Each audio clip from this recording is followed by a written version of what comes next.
This story is inspired by real events and documented moments from Amy Winehouse's life.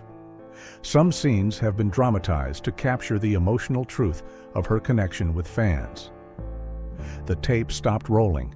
Amy stood at the microphone, eyes closed, hands trembling. "I can't do this anymore." David Sullivan looked up from the mixing console. He'd been Amy's sound engineer for 6 years, recorded hundreds of hours with her, witnessed every session from Frank through Back to Black, seen her at her absolute best and her devastating worst, but he'd never heard her say those words. Not like this, not with that tone, not with that finality. It was May 17, 2011, Tuesday afternoon, gray skies outside, rain threatening but not yet falling. Abbey Road Studios, Studio 2, the legendary room.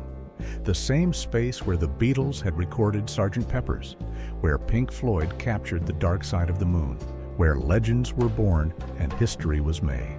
Amy Winehouse was supposed to be recording vocals for her third album, the one everyone had been waiting for, the follow-up to Back to Black that would prove she was back, that she was ready, that she could still do it. Instead, she was falling apart. "Amy," David said gently, his voice soft through the talkback system. "Do you want to take a break? Get some air? Have a cup of tea?" Amy opened her eyes. They were red-rimmed, tired beyond measure, empty in a way that scared him. "No," she whispered. "I want to tell you something. Something I've never told anyone." What Amy said in the next 15 minutes would haunt David Sullivan for the rest of his life. But nobody knew about it. Not her family, not her management, not her friends, not the press. Until now. The session was supposed to start at noon, standard booking, 3 hours reserved. Just Amy and David. No producers, no label executives, no entourage. The way Amy preferred it when she was actually trying to work. Amy arrived at 2:30. Nothing unusual there. Amy ran on her own time. Always had. Even back in the Frank days when she was hungry and eager and desperate to prove herself, she showed up when she showed up. David was used to it. He'd learned early on that you couldn't rush Amy Winehouse. She arrived when she was ready, not a minute before. Trying to force her schedule only made her defensive, closed off, uncooperative. So David waited, set up the microphones, prepared the backing tracks, made sure everything was perfect for when she arrived. She came in through the back entrance, the one the staff used, not the famous front door with the zebra crossing that tourists photographed every day. Alone, no security, no assistant, no manager hovering. Just Amy in faded jeans and a worn leather jacket that had seen better days. Hair pulled back in a messy ponytail, face completely bare of makeup. No signature cat-eye eyeliner, no carefully drawn beauty marks. She looked small, fragile, breakable. Nothing like the powerful, commanding force David remembered from the Back to Black sessions 5 years earlier. That Amy had filled a room just by entering it, had energy that crackled, had presence. This Amy looked like a ghost of that person. "All right, Sully," Amy said quietly, using the nickname she'd given him years ago. "Yeah, good. You?" Amy shrugged. A tiny movement. Non-committal. She set down her canvas bag on the leather couch, pulled out a crumpled piece of paper covered in handwriting. The paper was worn, soft from being folded and unfolded repeatedly, coffee-stained in the corners. "Got some new lyrics," she said. Her voice was hoarse, rough. "Thought we could try recording them. See what happens." David looked at the paper she held. The writing was barely legible. Amy's characteristic scrawl, words crossed out violently, margins filled with notes and additions, arrows pointing everywhere, a mess of creativity and chaos.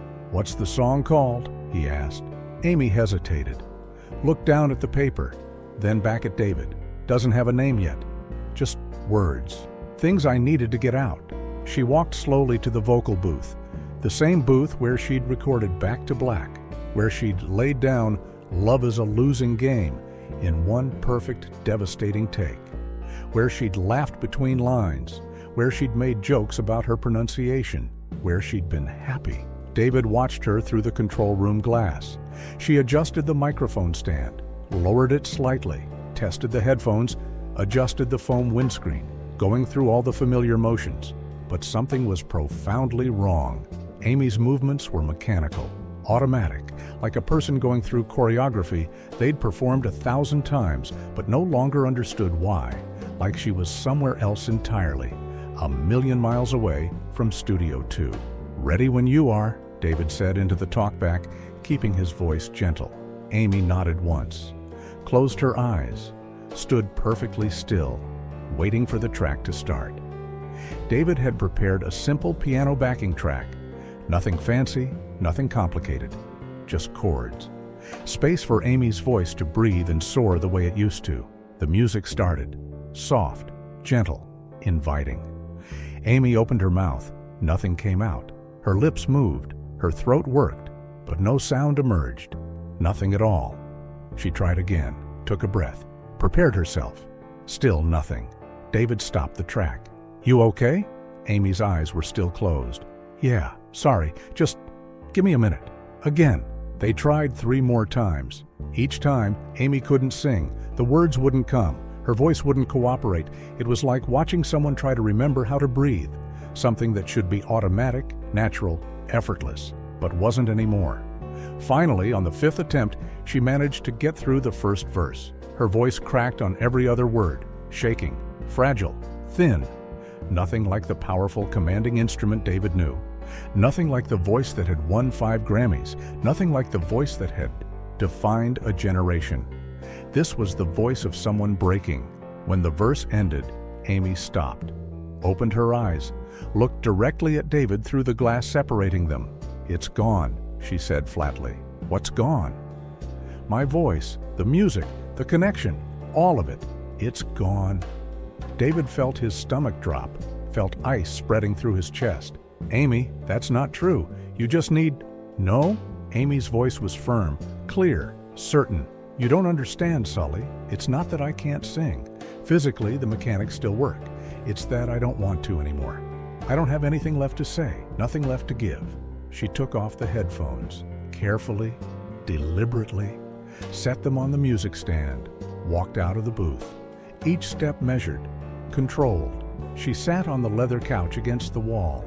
The same couch where she used to sprawl between takes, where she'd eat takeaway and tell stories about her night out, where she'd been young and excited and full of possibility. David came out of the control room, sat next to her, left space between them, didn't crowd her. "Talk to me," he said. Amy stared at her hands, started picking at her nail polish, black flakes falling onto her jeans like tiny dead things. She didn't look up. "Music used to be my friend," she said quietly, her voice barely above a whisper. "My best friend. The only thing that made sense when nothing else did.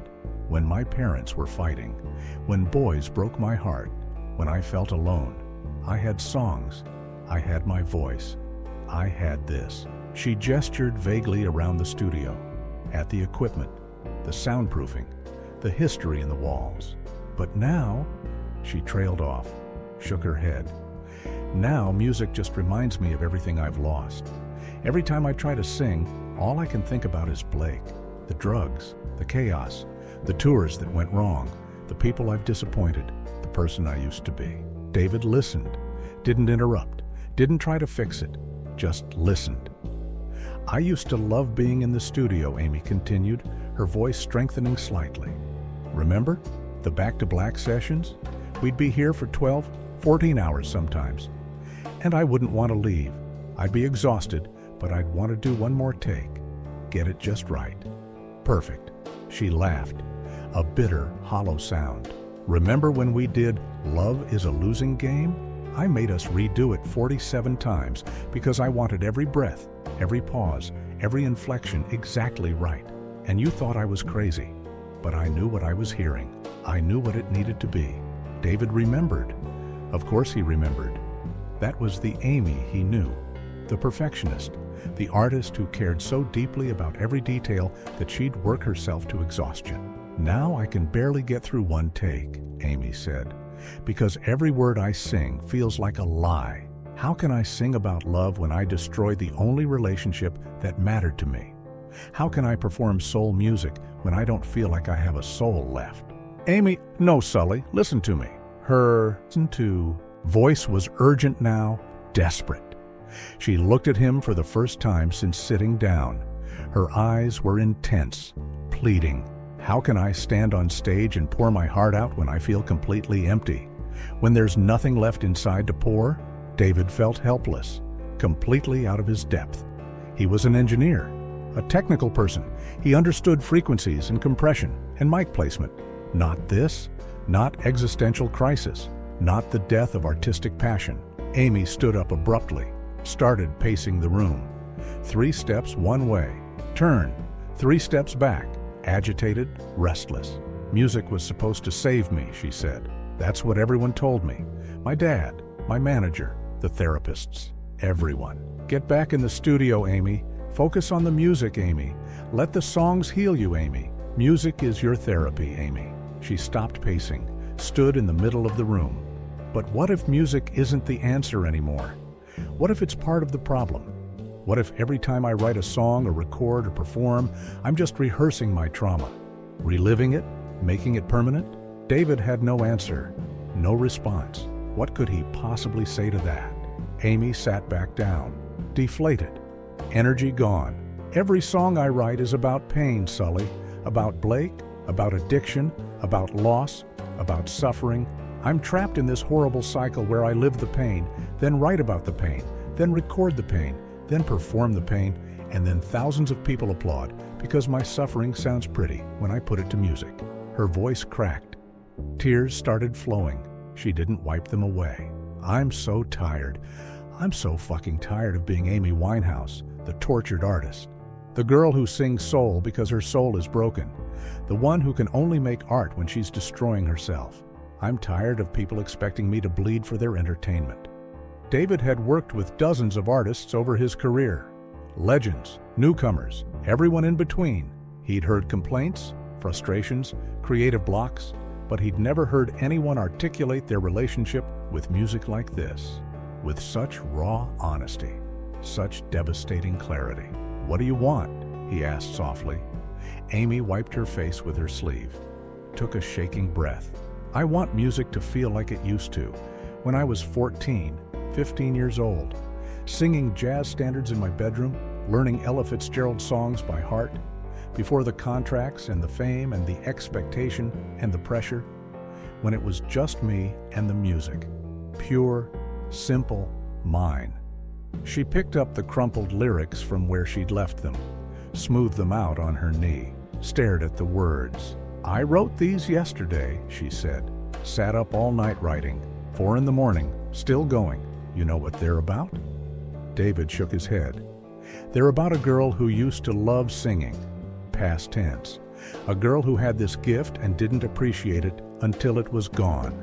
Until singing became obligation instead of joy, work instead of release. She looked at David. That's where I am now, past tense. The girl who used to love music, but doesn't anymore, can't anymore. The room was silent except for the hum of equipment, the distant sound of traffic outside on Abbey Road, someone walking down the hallway. Normal life continuing while Amy's world fell apart. I came here today thinking maybe it would be different, Amy said quietly. Maybe if I just got in front of a microphone again, something would click, some switch would flip. The old feeling would come back, the magic, the connection. Whatever made me love this in the first place. She crumpled the lyrics again, harder this time, crushed them in her fist, threw them across the room. They hit the wall and fell to the floor, a small, sad projectile. But it didn't, because music isn't my friend anymore. It's my job, my burden, my cage, my reminder of everything I used to be and can't be again.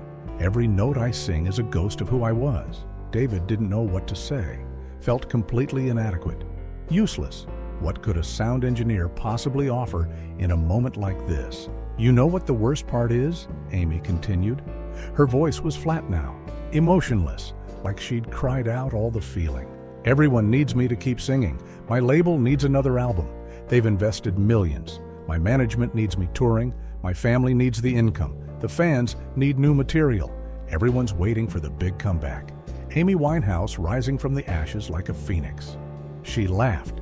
That bitter sound again. But I don't want to rise from the ashes, Sully. I want to stop burning. I want to stop being consumed. I want to just stop. The words hung in the air. Heavy, ominous, frightening. David felt tears in his eyes. He'd recorded Amy during her highest highs and lowest lows. The frank sessions when she was young and hungry. The back-to-black sessions when she was in love and heartbroken and channeling it all into music. The difficult sessions after Blake. The canceled sessions, the postponed sessions. But this was different. This wasn't a bad day. This wasn't writer's block. This wasn't perfectionism or drugs or hangovers. This was surrender, complete and total. What are you going to do? He asked, afraid of the answer. Amy stood up slowly, grabbed her bag, shouldered it. I don't know. Maybe take a long break. Maybe never record again. Maybe try to find a different relationship with music. One that doesn't require me to destroy myself to create. I just know I can't keep doing this. Pretending I'm okay. Pretending music still means what it used to. Pretending I'm not completely hollow inside. She walked toward the door, each step deliberate, final, then stopped, turned back, looked at David. Sully, promise me something.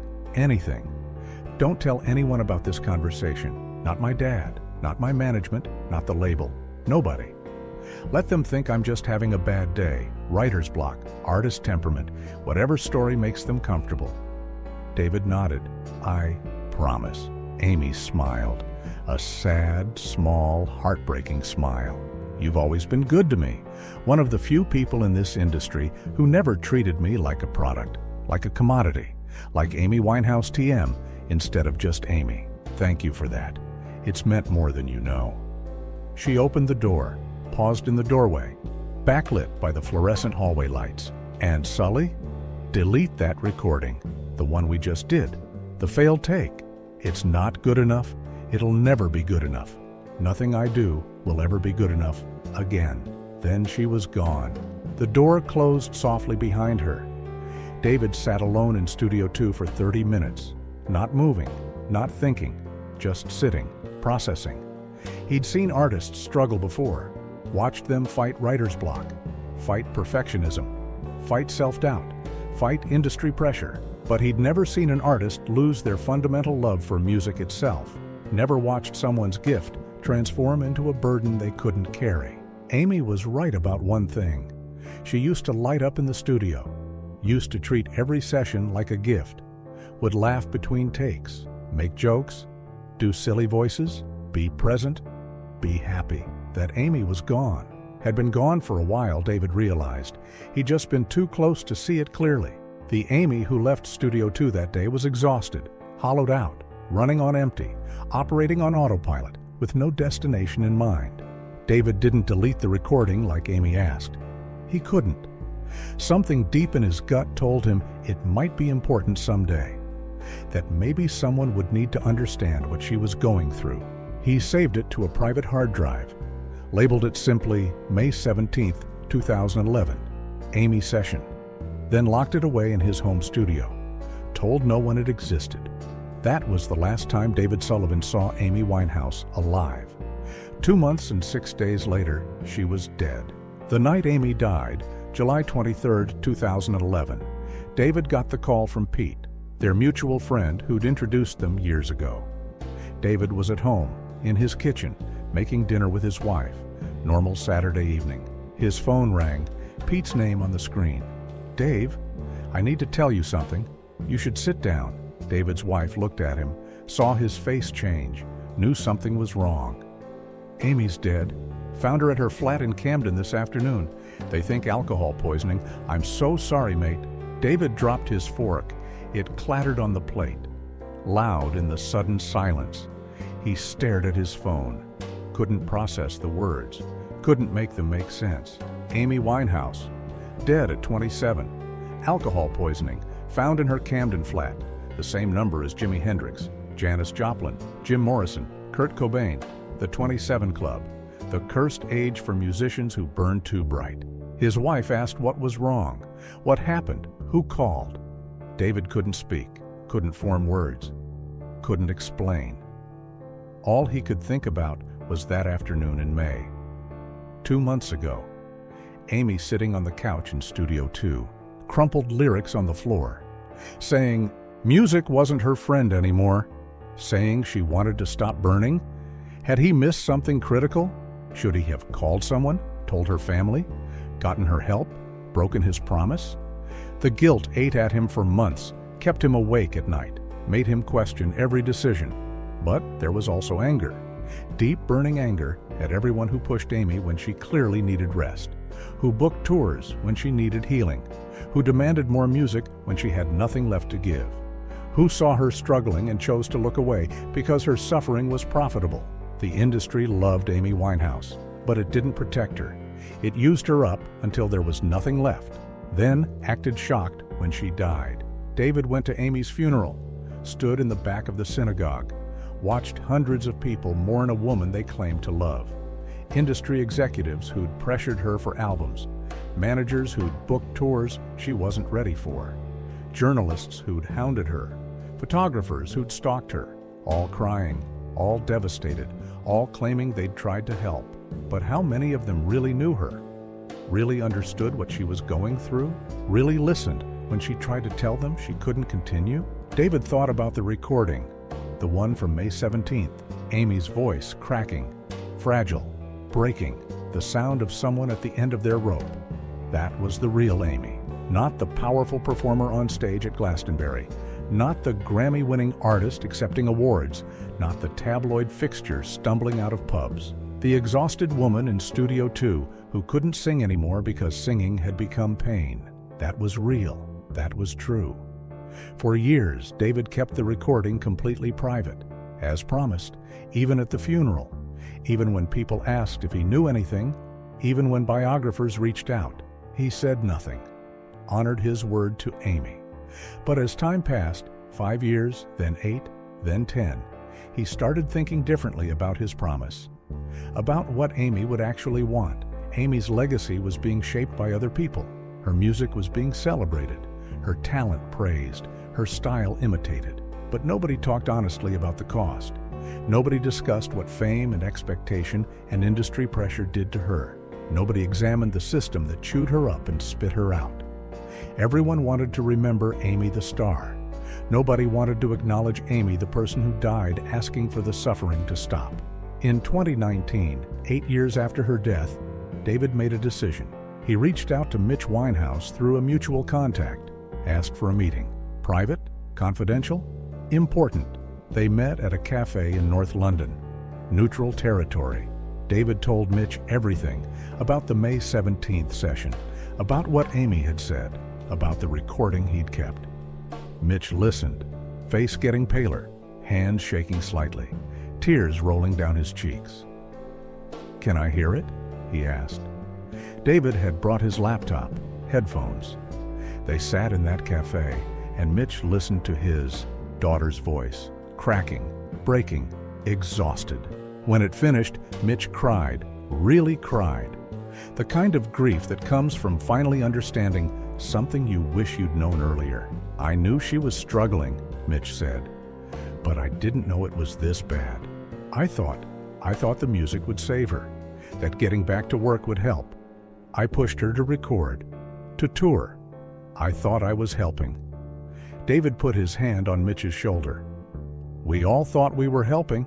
That's the tragedy. Everyone meant well, but meaning well isn't the same as actually helping." Mitch asked David to keep the recording private longer. "The world isn't ready yet," he said. "They still want to believe Amy died while getting better, that she was excited about music again, that it was just a tragic accident. Not this, not surrender." David understood, but he didn't entirely agree, because the truth matters, even when it's painful, especially when it's painful. The truth is that Amy Winehouse was tired, exhausted, done, finished. The truth is that music, the thing that made her famous, the gift everyone celebrated, the talent that defined her, had become the thing she couldn't bear anymore. The truth is that she tried to tell people in her own way, through conversations like the one with David, through canceled shows, through visible struggles, through actions that screamed, "I need help," in every way except those exact words. But nobody wanted to listen. Nobody wanted to see Amy as anything other than a star who needed to keep shining, an artist who needed to keep creating, a product that needed to keep producing. Now, more than a decade after Amy's death, David thinks about that afternoon constantly. It haunts him, defines him, changes how he works with every artist. He thinks about Amy's words. "Music isn't my friend anymore."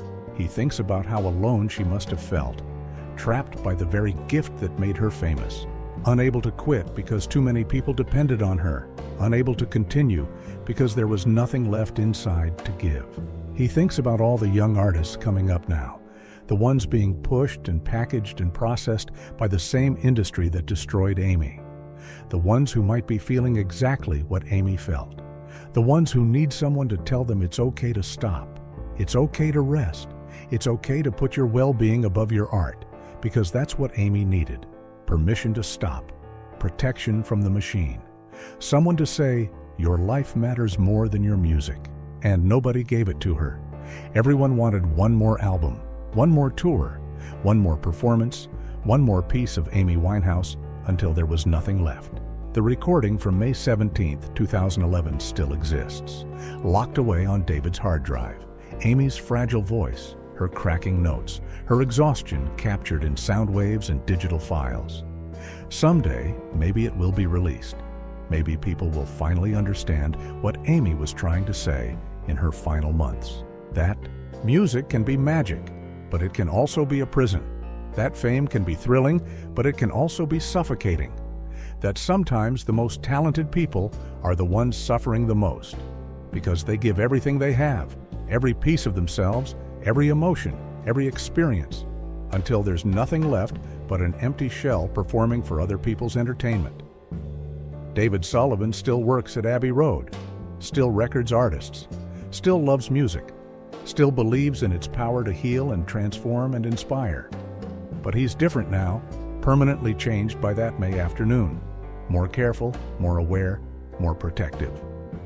When he sees an artist struggling, truly struggling, not just having a bad day, he stops the session immediately, asks if they're okay, really okay, not okay enough to work, but genuinely okay as a human being.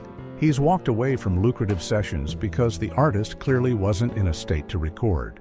He's called managers and said, "Your artist needs help, not studio time." He's made enemies in the industry by prioritizing artist welfare over product delivery. He doesn't care. He learned the hard way that sometimes the most important thing an engineer can do isn't capture the perfect take.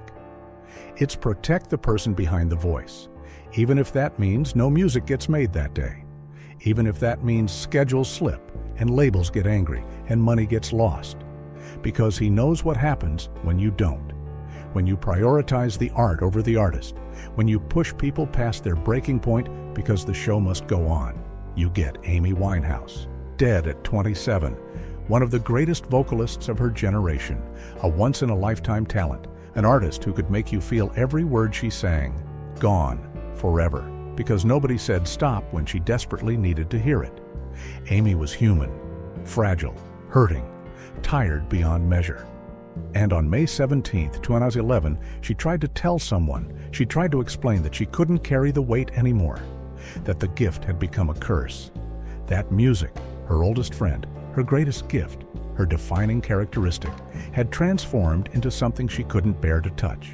David heard her, but he didn't know what to do with what he heard, didn't know how to help, didn't know who to tell without breaking her trust. And 2 months later, Amy was gone. The recording exists as testimony, as evidence, as a reminder of what we do to artists who give us everything.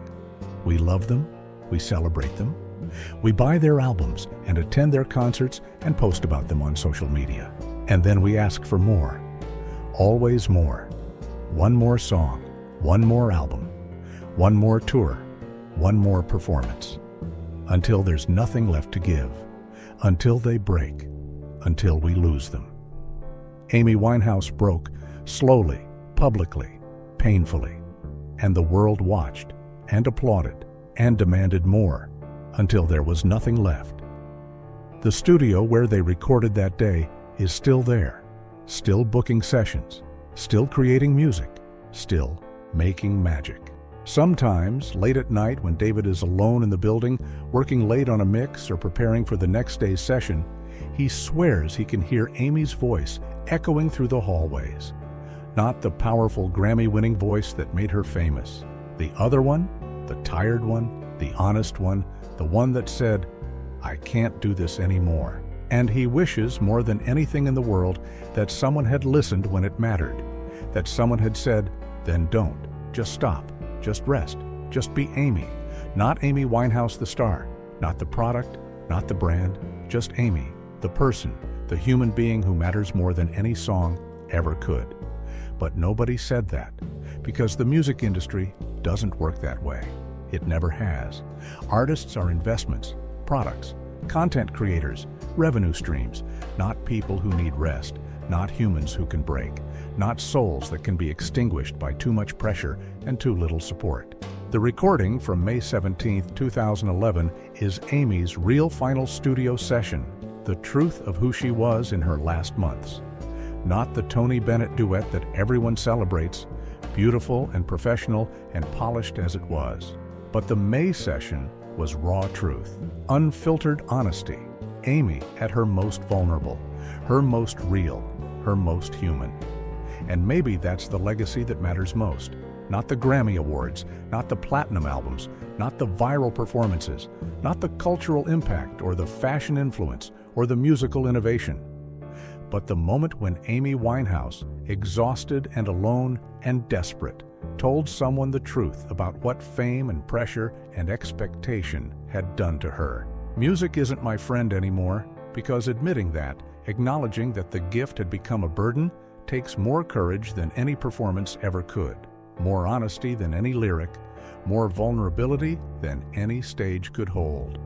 David Sullivan carries that truth with him every single day, every session, every artist, every recording. He carries Amy's words, her pain, her honesty, her final message.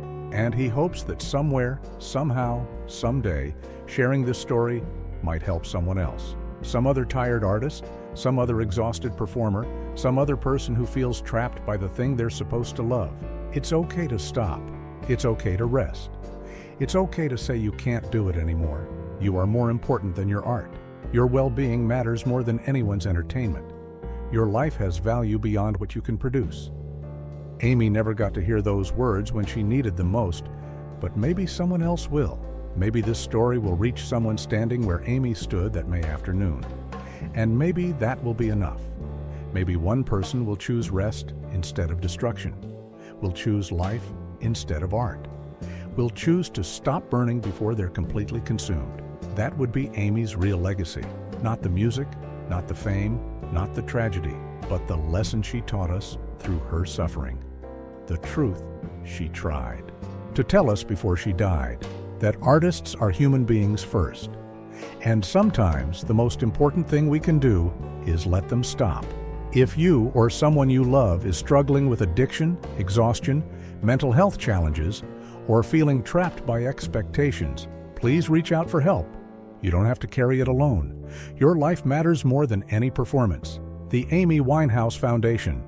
www.amywinehousefoundation.org. UK Mental Health Support. Samaritans. 116 123 24/7. Music Industry. Mental Health. Help Musicians. UK 0800 030 6789. Crisis. Text line. Text HELLO to 50808.